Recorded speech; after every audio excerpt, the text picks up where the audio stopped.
Hi అండి. అందరికీ నమస్కారం.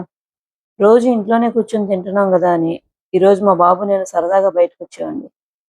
అలా కానూరు మీద నుంచి వెళ్తూ ఆ ఏరియా చూస్తే ఈ 5 సంవత్సరాల్లో ఎంత మార్పొచ్చిందోనండి. అలాగే అటు నుంచి మెయిన్ రోడ్ మీదకొచ్చామండి.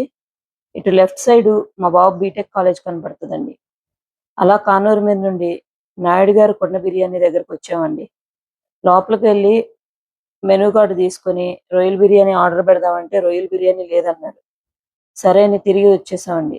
ఫన్ టైమ్స్ రోడ్‌లో ఉన్న సేనాపతికొచ్చాము. వచ్చి రొయ్యల బిర్యానీ ఆర్డర్ పెట్టుకున్నాము. అదొచ్చేలోపు నాను, మేథి చెమ్మని ఆర్డర్ పెట్టుకొని తిన్నామండి. ఈలోపు మేము ఆర్డర్ పెట్టుకున్న బిర్యానీ వచ్చేసింది. ఇద్దరం హాఫ్ హాఫ్ పెట్టించుకొని తిన్నాం. చాలా బావుందండి. ఇద్దరం మంచిగా తినేసాము. మరిన్ని వీడియోల కోసం మా ఛానల్‌ని సబ్స్క్రైబ్ చేయండి, షేర్ చేయండి, లైక్ చేయండి.